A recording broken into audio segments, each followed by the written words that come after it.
Hello, everyone, and welcome to Democracy 4. Again, something a bit different. I'm liking to keep these Monday sessions just to try new things.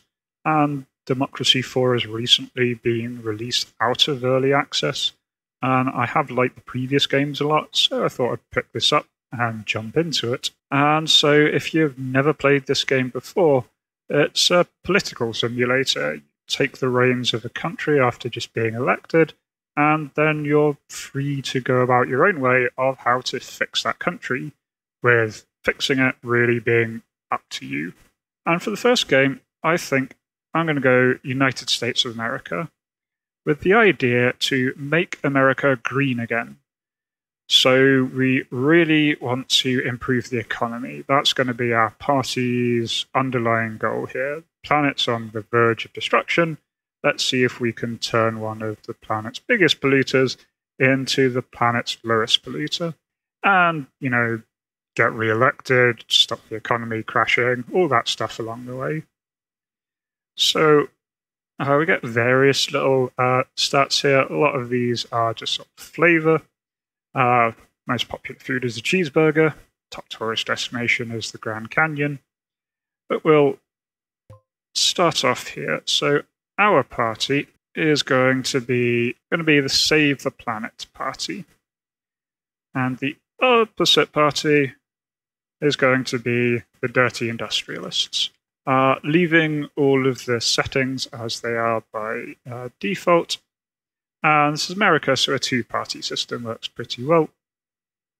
And nicely, we are going to have green as our color. Dirty Industrialists get this grey color. Okay, so we are just been elected. We're President of the United States. And we will try and do our best to hold on to that for the second term. And so we've got some of our general stats here. So poverty is really low. A lot of our overall stats here are vaguely in the middle. Crime's pretty high. But we do have a lot of issues. So this does look quite intimidating at first if you've never played the game. But as you get used to it, it becomes easier and easier to sort of pass what's going on. So we've got multiple different symbols here, and they're divided into these different sectors. And the sectors are broadly what sort of category these are under. So we've got everything related to transport up here, everything related to foreign policy here, welfare, economy, tax, public services, and law and order. And we've got these circles in the middle. And we've got different colors on them. So the white circles, these are our actual policies that are currently running. And they can all be adjusted or, in some cases, just removed. So, for example, here, America military spending. This is very, very high right now. And this gives us overwhelming force. And we can see this is costing us $160 billion a year. And that is having a knock-on effect to a whole load of other areas. And if we hover over anything, we see what effects it's having. So the green arrows are saying they're increasing something. The red arrows are saying they're decreasing things. It's not necessarily green is good, red is bad.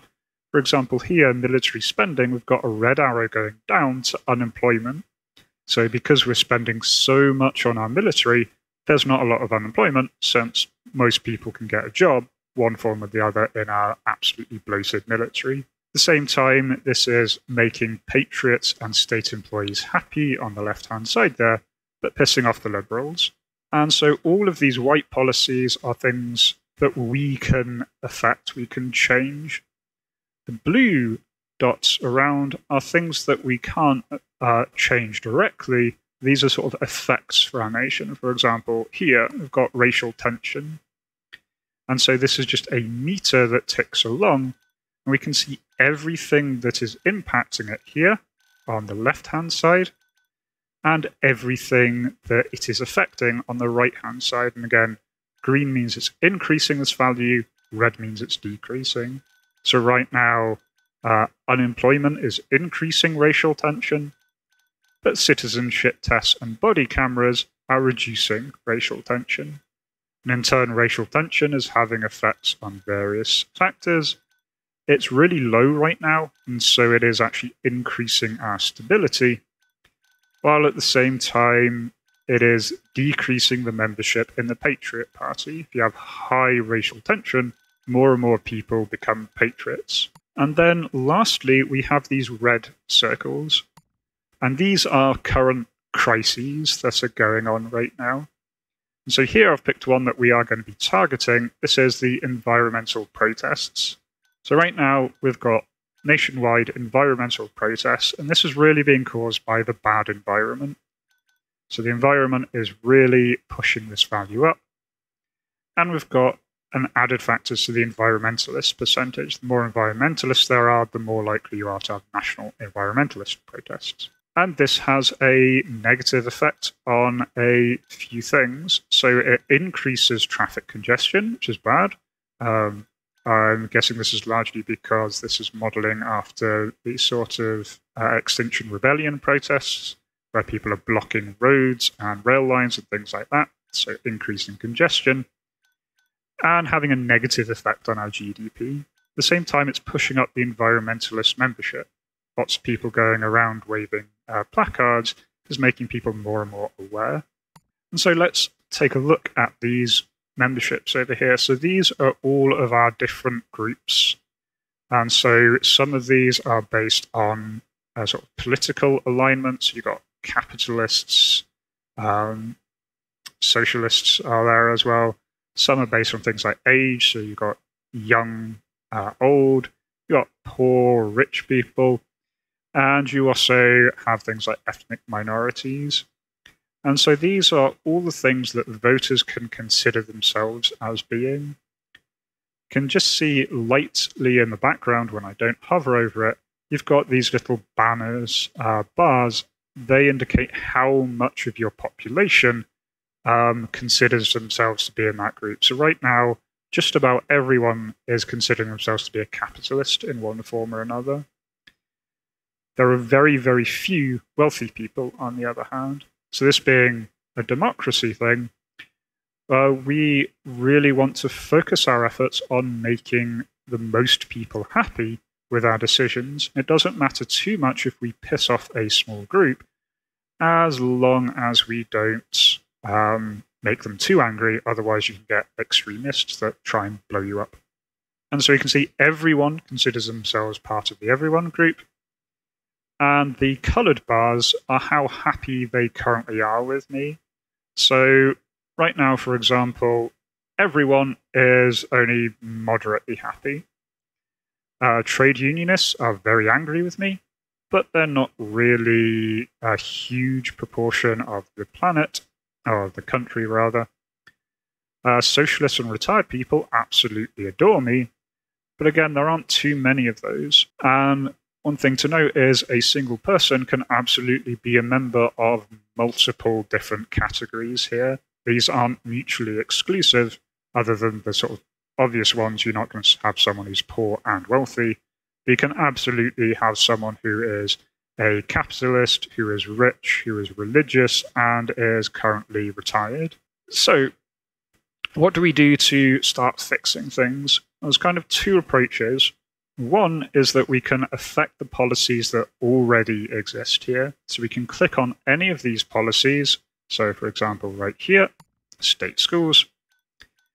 And we can adjust this. So we can either increase the funding for state schools or decrease the funding. And in general, what this does is it changes the impact of this.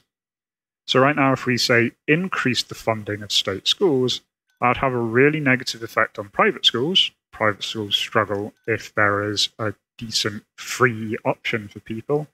Same time, it boosts education, tackles unemployment, and gives us more state membership here. Kind of makes sense. If you're employing more teachers, more people are going to be a part of state employees.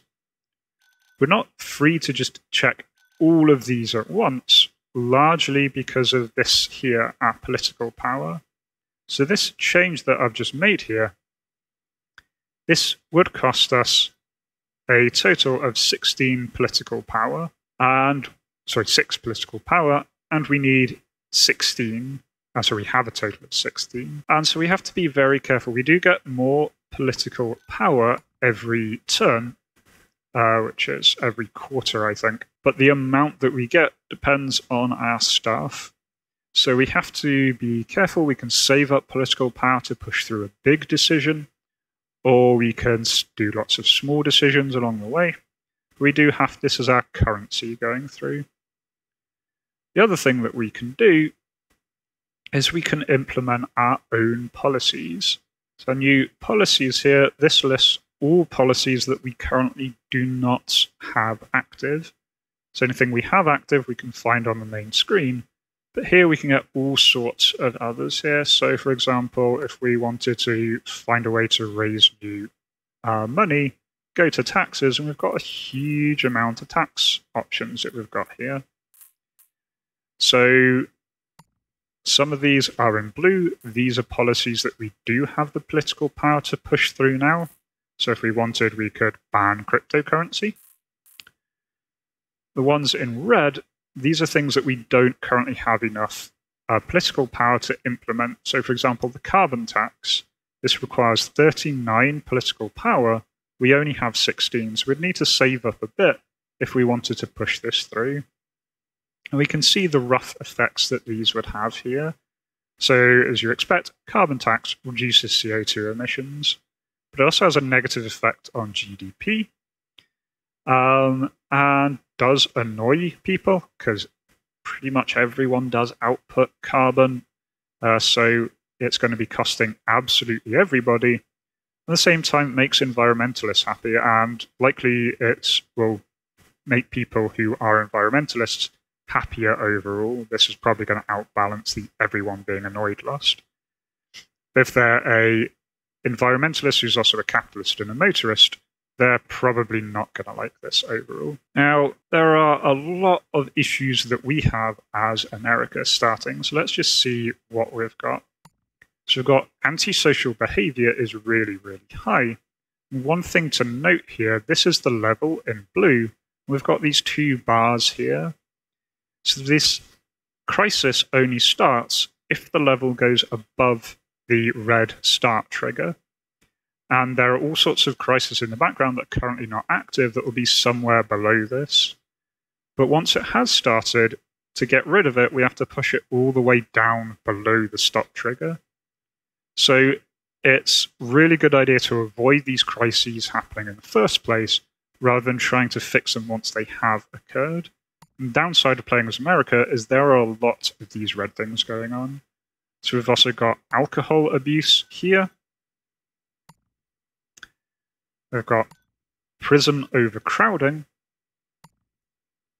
Over in public services, we have respiratory disease and obesity.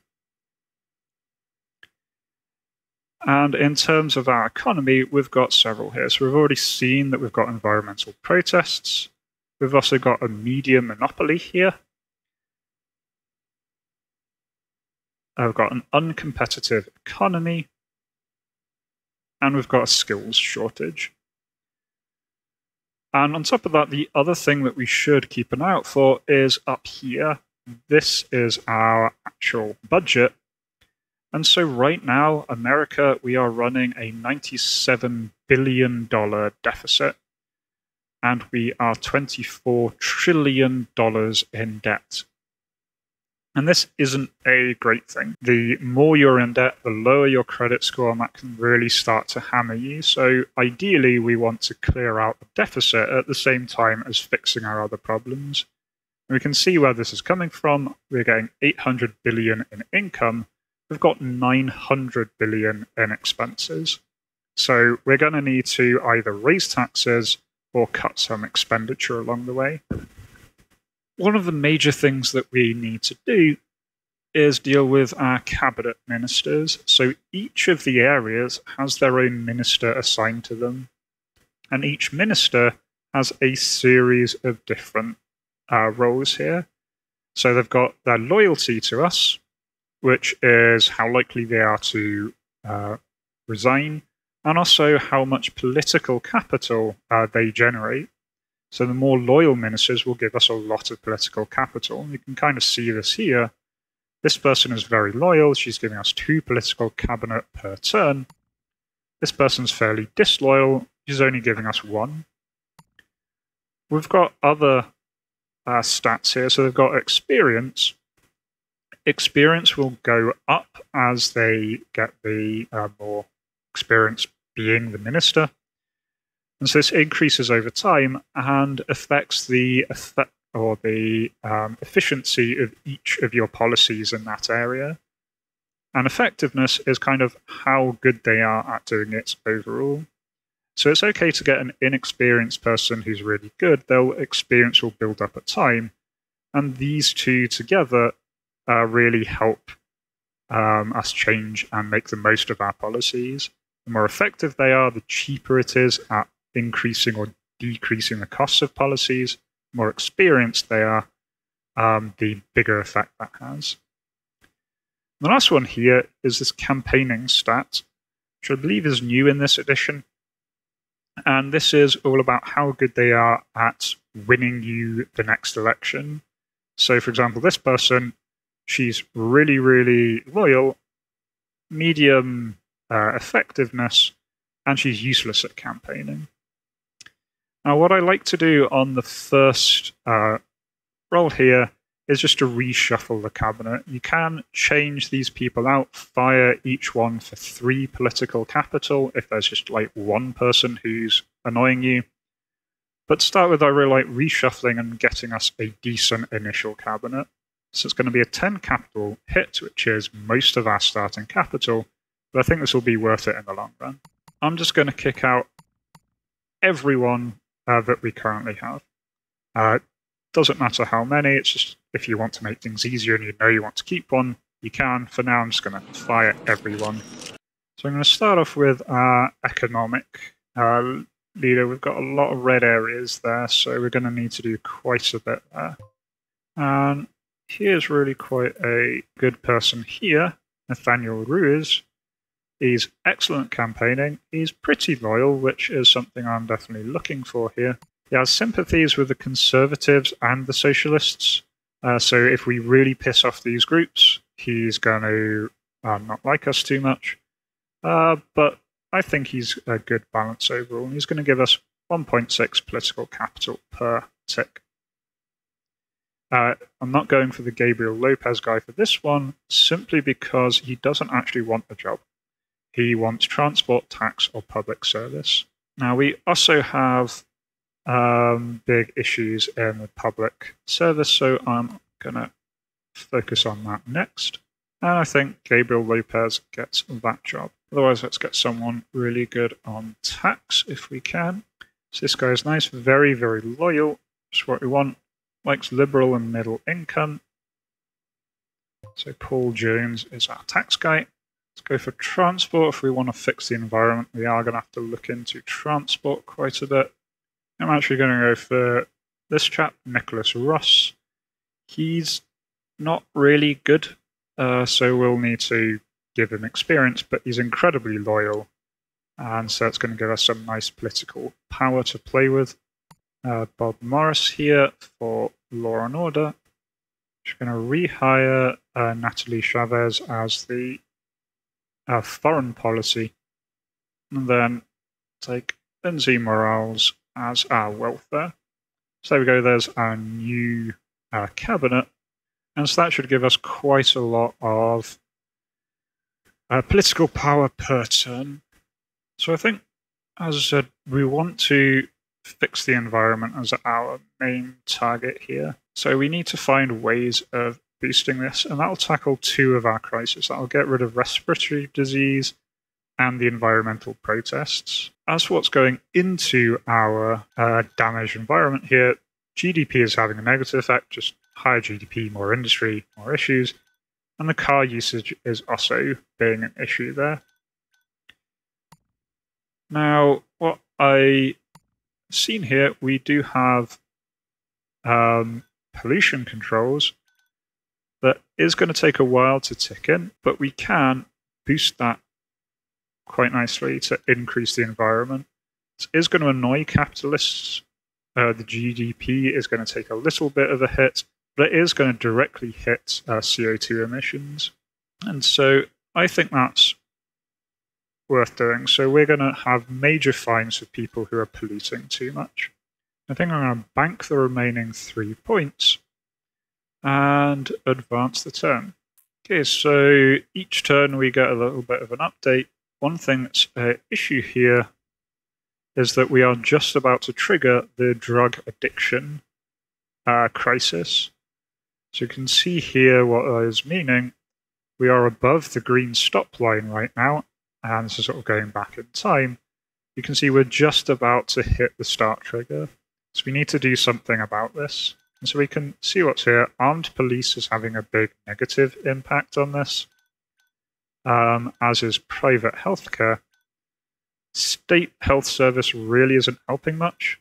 Prison overcrowding is massively increasing this issue, as is unemployment. So we may need to look at prison overcrowding as a priority to help bring this down. We've also got a choice here about fracking. Now, this is hydraulic fracking. This really seems like something the Environmental Party is going to be against, so I'm going to ban fracking here. So environmentalists very happy, capitalists very unhappy. Again, not too surprising. So we really need to deal with our budget as well as a major issue there. Now, this is one thing we've not looked at yet. This is our threat assessment. So right now we've got these series of groups. So at the top we've got groups for each of the political ideologies and how likely they are to be a problem. And then at the bottom we've got the radicalized violent versions of each of these groups. So right now we're just getting a notice that the Evangelical Alliance are a little bit miffed with us. They're not too bad, but there are 11 million of them. So we need to keep an eye and make sure we don't annoy the religious group too much. Otherwise, they might start splitting into the radicalized sort of terrorist organizations and causing a lot of issues. We do have countermeasures to these. We can either try and make these groups happy, in which case they're not going to be a problem, or we can put in better security efforts here. So you see I've got 28 political capital, so that's a nice increase on what we had before, but we now need to spend that. So right now I've got kind of 3 goals. We need to do something about our deficit. We need to do something about the prisons before that new thing triggers. And we need to continue hammering the environment. Now, as America, one of the big issues in terms of finances is going to be the military spending. So here I've organized these little circles by their financial values. So costs are very big. Things we're getting a lot of money from are also big. So we can see here our big expenditures is our military. We're spending 160 billion on that. And state schools, 140 billion. In terms of our income, most of it is coming from direct income tax here. Getting 400 billion, so that's half of our income is from that. And payroll taxes, getting 200 billion on that. So one thing I think I'm going to do is bring down the military. I don't want to bring down the military entirely. That's going to start to really, really annoy things like the Patriots.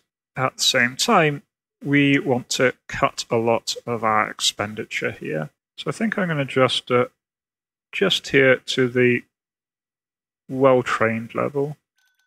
So slightly annoys Patriots. We're losing some of our reduction of the unemployed. State employees are going to be less happy with us. But notably and importantly, we are saving a lot of money there. That's going to cost 22 political capital, which is most of what we had. I'm going to use the rest of the political capital just to increase our spending on prisons. So we're going to go from overcrowded cells, minimum funding to shared cells should have a massive impact on prison overcrowding and does actually make Conservatives and state employees a bit happier. Probably want to increase this a bit more going forward, but for now this is going to be a good initial step. So we're pretty much out of political capital, so let's go forward. So we're still running a deficit, but the deficit has gone down. The Evangelical Alliance are getting angrier, but they're also getting smaller in numbers. And we've got the Climate Change Protocol.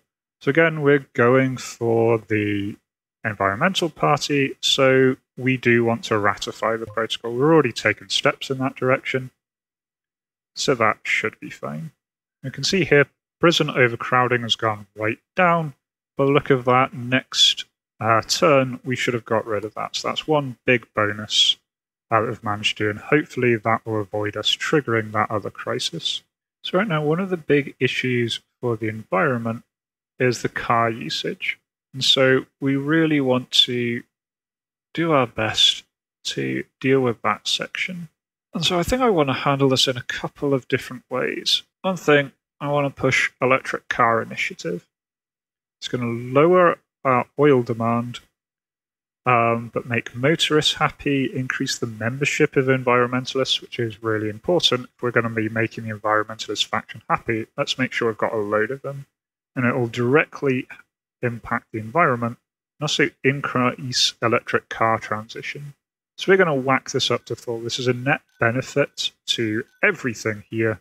So I think this is going to be really worthwhile. Now we do have a couple of things that's going to take some time. The numbers in brackets here are how long this is going to take to tick through. So for example here, the environment is going to take 16 turns for this to have its full effect on the environment. But it's instantly going to make motorists happy. So we're essentially improving the infrastructure to make sure that people with electric cars know where to get their power. There's lots of charging stations, so everybody really likes this. I'm also going to put money into the telecommuting initiative. Let's get a lot of people working from home and put that on maximum. So what this is going to slowly do over time is reduce the car usage and the commuters. That makes parents, trade unionists happy, actually increases productivity and boosts our telecom industry. Now we have been spending a lot, so let's put in a tax. So we've been giving people breaks on other things. Let's start clawing some money back while at the same time helping the environment. We're going to do that with a frequent flyer tax. So we've made it so most people should be able to work from home. So there shouldn't be a need for people to fly across countries for business meetings. So let's up the frequent flyer tax. So this does have a little impact on our GDP. This is going to be earning us a little bit of money. It's not really a huge amount. I mean, 20 billion is not nothing. It does piss off the wealthy, but there really aren't many and they're happy enough as is, and dramatically reduces air travel, which in turn impacts the environment. So I'm going to go ahead and advance time. Okay, so one thing absolutely brilliant here, prison overcrowding has ceased. But we do have some downsides. GDP is on the way down. That's not great. Crime is on the way down, which is good. And unemployment is unfortunately on the rise. So a storm has destroyed a key area of railways. We're just taking a hit to commuter happiness. Our credit rating has suffered further, so you can see here we're now losing more GDP. A major donor has abandoned the party, and we're in danger of becoming a technological backwater, which would really be bad for us. So let's see what we've managed to do so far. So we can see the environment is beginning to tick up. Car usage is beginning to tick down. Air travel is ticking down. I think the big thing that we need to start tackling if we're to be able to really do anything here is we need to get our budget sorted. Okay, so I've annoyed the capitalists quite a bit, and their GDP is having issues. So I'm going to do a little bits and pieces to try and correct that. The business startup campaign is nice and cheap. It makes capitalists happy and increases self-employed membership. So I'm going to go ahead and start that. I'm also going to give out some small business grants. Then I'm going to bank my money, and the reason why is I am going to try and pass a carbon CO2 tax. I think that's in keeping with what we're trying to do here, but I need a lot of political power to do that. So right now I need 39 political power to push forward the carbon tax. So we've got another major donor abandoning the party. The wealthy donors are being pissed off. Not too surprising. But our GDP is now on the rise. So we've got a corporate manslaughter bill here. So it allows a company to be prosecuted if they've been found guilty of negligence. With how unhappy the capitalists are, I'm going to go against this for now. So trade unionists don't like it, but capitalists are happy. Now, I don't quite have enough for the CO2 tax. In the meantime, I am just going to tackle obesity a little bit and hopefully earn us a little bit of money with a pair of taxes. So I am going to put in a junk food tax, which notably cuts obesity and increases health. At the same time, I'm going to give subsidies for healthy food. So tax unhealthy food would make healthy food cheaper. That helps push people to a plant-based diet, and together that should get rid of obesity really quite quickly. Not too expensive, so hopefully if we go next turn, we should get some good things coming in. So companies want to invest in state schools. I think that's fine. We don't have a lot of money. We do want to boost education. So that it pisses off the Liberals a bit, but does increase education nicely. And so our party is doing well. It's currently predicted at 89% of the vote. We'll just see what happens when we push through our less than popular CO2 tax. So at the extreme level, this really hammers GDP. So I don't want that. I'm going to get it around here. So that should give us 87 billion, which wipes out most of our deficit. Does have a negative impact on GDP, but really improves the environment. It is going to piss off a lot of people, as taxes tend to, but we'll see how that does. So we have absolutely slashed our deficit, only at 26 billion. I know it's an insane amount of money, but that's better than it has been so far. People are pissed off, but not too bad. We're looking like we might get the technological backwater again, so we're going to need to do something about that. And unfortunately, there's been a sexual assault, so people are getting very annoyed, understandably. Now, a few of our ministers are getting quite angry with us, so it may be time for another look at our cabinet. So a few of them are still fine. I'm going to fire this guy. It's absolutely free to fire him. He's really unhappy. And out of these two, I'm going to go for Gabrielle Collins. She's slightly less loyal, but she is really good at campaigning, so I think that's going to be worth it. I'm also going to fire our transport guy and replace him with Captain Turner here, and fire this very disgruntled tax guy. And he gets replaced with Gabrielle Morales. So that should give us a little bit more political power going forward. I am going to reduce state pensions a little bit. We really need that money for now. I'm going to end the turn there. So unemployment's on the rise, education's going down, poverty's on the rise. Those are all bad. Okay, we've been pissing off the Liberals quite a bit, so I don't want to let debt protection agencies... I ticked the wrong one, never mind. I've made self-employed and capitalists happy. Clicked the wrong one. And I'm going to pump up our petrol tax. Okay, we're going to increase school inspections. Does make parents happier. Okay, and one thing that we do have as a current issue is we're not spending much on funding for science. Don't think I can really go all the way up. but I'm going to give it a fair bit. This is going to cost us money, but I think the increase to technology and GDP is going to make this worth it in the long run. At the same time, I'm going to boost funding for technology colleges. Again, that should help us avoid becoming a technological backwater and hopefully boost our technology. There, so poachers killed the park ranger. Not very good. As science funding kicks in, this should stop being an issue and put in a recreational drug campaign. Recreational drug tax, not campaign, since it is legalized. So we may as well get some money from it. And the plastics tax is actually really popular with the voters, and it could bring in quite a bit of money. So I'm going to go with that. Okay, we've got a new major party donor. Now I'm going to go ahead and increase income tax. We really need to get the deficit under control. Definitely going to prevent the construction of a toxic waste dump. I've done something good. We have got rid of obesity. And we've got a new party donor. So religious people went off to fight overseas. We're going to allow them to return. Mostly because I didn't want the religious to get any more pissed off than they already are. So we've almost wiped out our deficit. The environment is looking really good so far.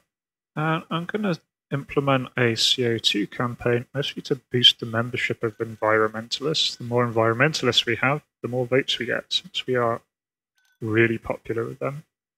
This really isn't going to be very expensive, and it does help with the environment as a whole.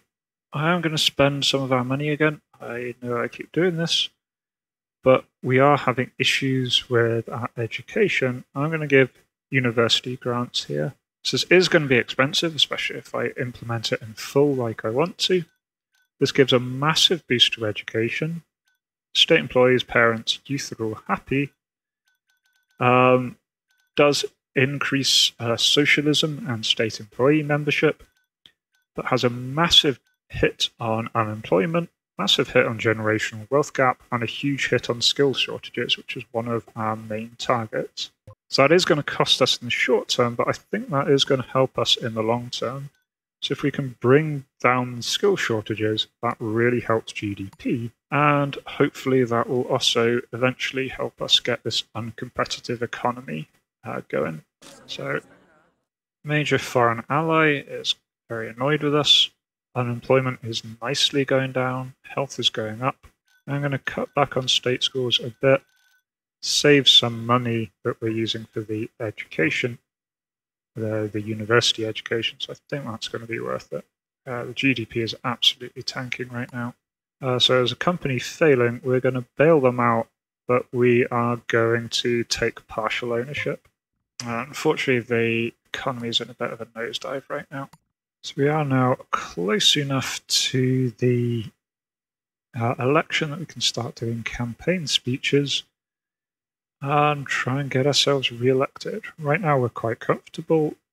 Poll-wise, 75% of the country like us. We do have some bad things. The global economy is in recession, and our GDP is just absolutely tanking. And there is now a religious extremist organization, so I probably need to do something about mollifying them before they try and shoot me. So, thinking about our speeches, let's just see. Probably want to make the capitalists a little bit happier, because we have been pissing them off a lot, and there are a lot of capitalists. Equally, middle income could probably use shearing up a bit, and the religious. So we can give a speech here.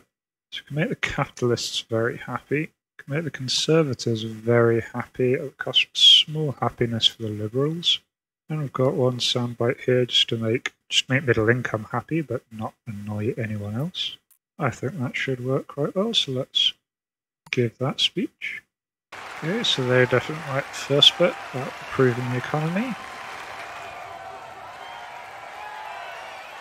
And the conservative bit, and a big bonus at the end there for middle income. Okay, so we've lost a little bit of the socialist and liberal vote.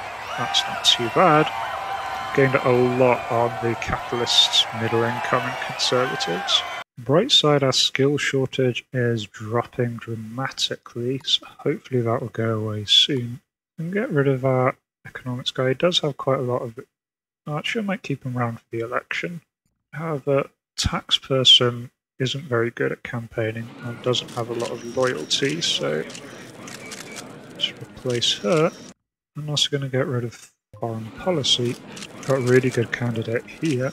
I've got a mediocre candidate here that does still want the tax job. I'm going to keep this guy around just long enough for the election. I'm going to increase the retirement age. It should reduce the amount we spend on the state pension by quite a bit, and also increases productivity. Good. The GDP is starting to tick up, so that's very, very good there. Okay, so this is whether we should increase child labour laws. I'm going to go for a compromise here. We're going to run up to the election. Okay, tiny little downswing to GDP, not the end of the world. So this guy is really unhappy because I've annoyed the Conservatives and the Socialists. Now I'm going to make a speech to increase farmers and the poor at the expense of the wealthy, and self-employed at the expense of the trade unionists. Actually, I can make 2 speeches, and so overall that should increase both the wealthy and the poor.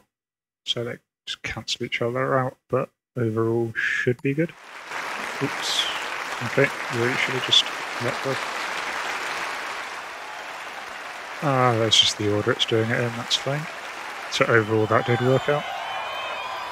And they really like that final part. So the trade unionists are the only ones down. Otherwise we've got huge popularity. I think the election's in the bag. Respiratory disease is coming down nicely. Alcohol abuse is pretty much the same.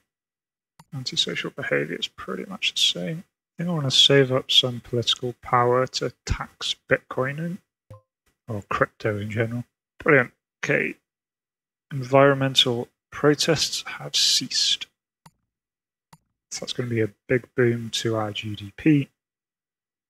And that's what we wanted to get done. Okay, civil servants are on strike. I don't think we really need to make any pledges. We're doing really, really well right now in the polls. Massively, massively popular. So we've got fairly heavy Bitcoin taxing. Annoys self-employed people a little bit. Liberals a little bit. But that gives us an extra 10 billion and doesn't actually hurt the GDP, which is nicely now bouncing up from where it was. Skill shortage should go away, and that'll be another massive boon to GDP. We are starting to get there with the uncompetitive economy. And I'm going to do this. Taking the 10 billion we're getting from Bitcoin taxation and putting it into technology grants. So that lowers unemployment, gives us a big, big boost to technology, it's a direct boost to GDP, very nicely increases productivity, which is one of the main things that's dragging down GDP. And it doesn't actually piss off the religious group, it just reduces their membership. And that's not too bad. They're not happy with me right now. And so if there's less of them, then that's fine. Okay, so we are now at the election. Let's see how this has gone.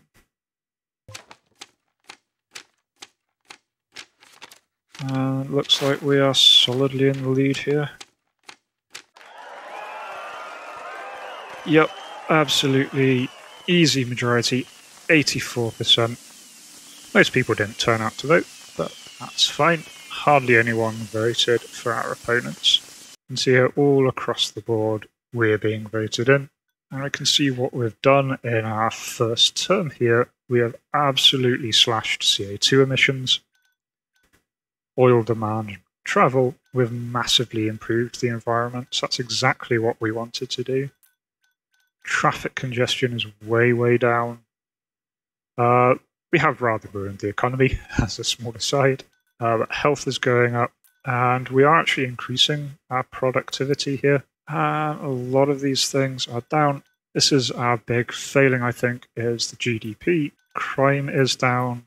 Average temperatures have actually decreased, so that's a overall good thing. We're fighting global warming. And in terms of the policies that we've been implementing here, we are capitalist, and right between conservative and liberal. And so really we've been going for a sort of green economy, but keeping our economy going. I think that's what's been driving our push rightwards here. And I've just been trying to balance these two. So we get a free cabinet reshuffle. It's always nice. I'm going to get rid of the sort of less loyal set. So very nicely there. The skill shortage has finally ended. Laws being requested for violent video games. And I'm going to go with add warning labels. Definitely don't want to censor games. But yeah, let's just have something that lets people know so they don't accidentally pick up Little Timmy, a game about axe murdering. So youth are a little bit annoyed, parents are a little bit happy. I think that works quite well. The budget deficit's on the way down. Even though the global economy is in a recession, our GDP is on the way up. So we can see there a very nice upswing thanks to getting rid of some of those penalties. And here we are in our second term. And I think that's the perfect place to leave that for today. So, as always with these Monday things, this has been something a bit different. If you enjoyed it and you'd like to see more, do give this video a like and add in the description, in the comment section, what you'd like to see. We can continue this for another term, try and tackle some more of these issues here. We've fixed the environment, the economy is in a hole, and there's still a lot of crime. So there's certainly things that we can work on. Or if you'd like me to tackle any other aspect of Democracy 4, it's got a whole load of countries in by default, and there's a load of mods for just about every other country you can think of. So if you want to try a different country, or a different sort of ideology pitch type thing other than environmentalist, just leave them down below. And if you would like to see more of these, I generally try and release some random new thing on Monday.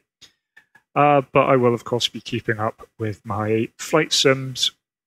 And I will be doing some more U-boats. I'm aiming for releasing a video on that on Thursday. For now, I think that is going to be a little bit of an ongoing thing, just for a few episodes. So we'll see how that goes. Anyway, thank you very much for watching, and I will catch you next time. Cheers.